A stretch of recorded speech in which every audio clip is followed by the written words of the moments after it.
Hakuna cha kushangaza kuhusu Morris Abraham. Hakuna kitu cha kushangaza sana kuhusu Morris Abraham. Mashabiki wa Simba wanashangaa kuhusu kipaji chake. Kiungo maridadi katika eneo la katikati pale Msimbazi kwa sasa anaendelea kuimbwa kuliko wachezaji wengi wa kigeni walionunuliwa dirisha kubwa. Mfupi kama alivyo, Morris ni fundi, anajua kucheza mpira rahisi.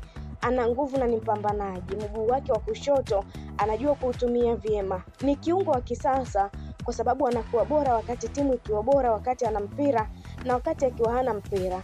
Morris anaimbwa kama basi vile ni mchezaji wa kigeni. Hapana, ni Mtanzania tu. Kwa nini imekuwa ghafla sana kwake kuimbwa? Kuna sababu kadhaa. Tuache unazi uliopitiliza katika mpira wetu.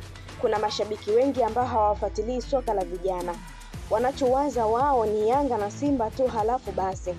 Nilikwenda na kikosi cha timu ya taifa Taifa Stars Indonesia Februari mwaka jana katika pambano la kirafiki ambalo wachezaji wetu wakubwa walilidharau, mashabiki wakalidharau na kila mtu akaonekana kulidharau. Morris alikuwa mchezaji bora wa mechi katika pambano. Baadaye mawakala wakajitokeza kutazama mechi wakaniulizia sana kuhusu yeye, ingawa wengi iliwakata maini kuhusu ukweli alikuwa tayari anacheza Ulaya. Morris ni kijana wetu ambaye alikuwa star katika ile timu ya vijana ambayo ilimtambulisha Kelvin John. Kwa sababu hatupendi soka la vijana, huwa hatuwafuatilii vijana wetu kuanzia katika klabu zetu hadi wale vijana wa timu zetu za taifa za vijana.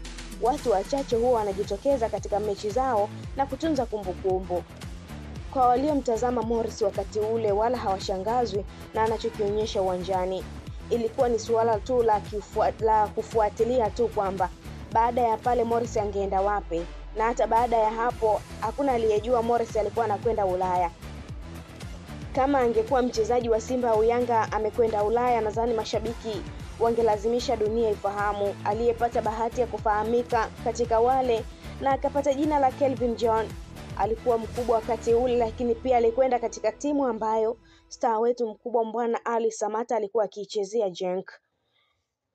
Ni maneno ya legend Edok Mwembe akizungumzia kiwango cha Morris Abraham, ambapo watu wengi wameonekana kushtushwa na kiwango chake, kwani kila mtu amefurahia uwepo wake, lakini hawajui chimbuko lake. Pengine ameanza kufanya makubwa tokea akiwa na timu ya vijana.